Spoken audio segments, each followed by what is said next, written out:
ทุกคนเนาะจะพาผู้สาวไปอาบน้ำทุกคนในมื้อนี้เนาะจะพาผู้สาวไปอาบน้ำอยู่ว่ามือลูกปูนนึงผู้สาว2 คนเนาะ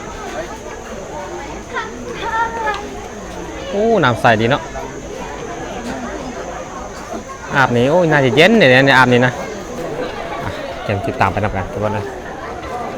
จะพาผู้สาวไปอาบน้ำมือลูกปูนนึงทุกคนจะพาผู้สาวมาดินน้ำเราอาบน้ำ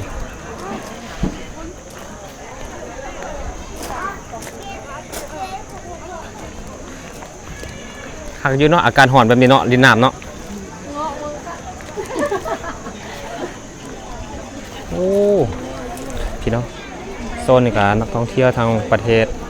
ซาอุยุโรปเนาะแต่ว่าหลายเลยแต่ว่าในการมาดินน้ำเนาะตอนน้องสาวกำลังแต่งหน้าจะวางลงเพียงจะลงดินน้ำทุกคนเลยอาบน้ำเนาะจะเห็นหลายๆคนเนาะจะว่ามาเที่ยวมาลินทุกคนจะว่าในมลกูลเมืองเวียงเนาะตั้งอยู่บ้านนาทอง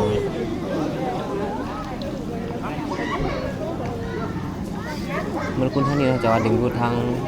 นักท่องเที่ยวทางประเทศลาวทางประเทศเกาหลีนะประเทศจีน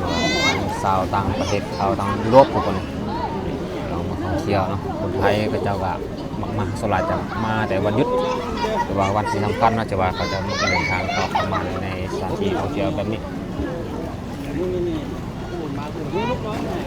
คนไทยเขาเจ้ากับมาหลายทุกคนเพราะว่าบริกูลของเขานะหรือว่าเมืองเวียงกันเหมือนกันดังกึ่งก้องเนาะ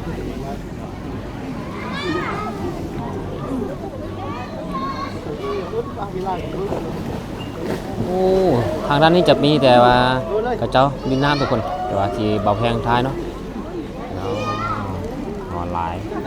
จากมื้อนี้จะว่าฟ้าแดดว่าอากาศดีทุกคนแต่ว่าหลายคนมาลงมาลินน้ำเนาะเห็นตกปลาเนี่ยเป็นจังไดว่ามาเที่ยวมลกุลเนาะบาตุกรู้สึกว่าม่วนบ่ทุกคืนม่วนหลายเนาะมีนักท่องเที่ยวมาเที่ยวหลายจากม่วนมีกับพาต้องสาวมาเที่ยวกับบ้านเดียวเนาะอยากแล้วก็พาสาวมาเที่ยวทุกคนเลยพาเพื่อนมาเที่ยวแล้วก็ทางมาดูบรรยากาศอ่อนเนาะมาหาน้ำมาดื่มน้ำการน้ำมันในสิ่งเหมาะเลยมาอย่างนั้นเที่ยวนี่ดีเลยตอนนี้กำลังมาพักผ่อนเนาะมานั่งอยู่โฮมทุกคนเลยที่ว่ามาดินมรกูลนึงหรือว่าทำภูคำจะมาพักผ่อนว่าจะมาพาทุกคนนึงเนาะหลายคนจะว่านักท่องเที่ยวจะว่าเดินทางเข้ามามื้อนี้เนาะมาทำกัน2 คนทุกคนเลยกระเจ้ายังลงดินน้ำเนาะคุณก็เสื้อสีขาวแล้วก็คุณก็เสื้อสีดำทุกคนเดี๋ยวมากับบอตุกเนาะ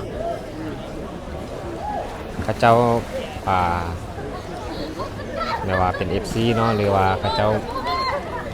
อยากให้บอแพนกับบอตุกหรือพามาหรือสถานที่ท่องเที่ยวเรามาตระกูลนึง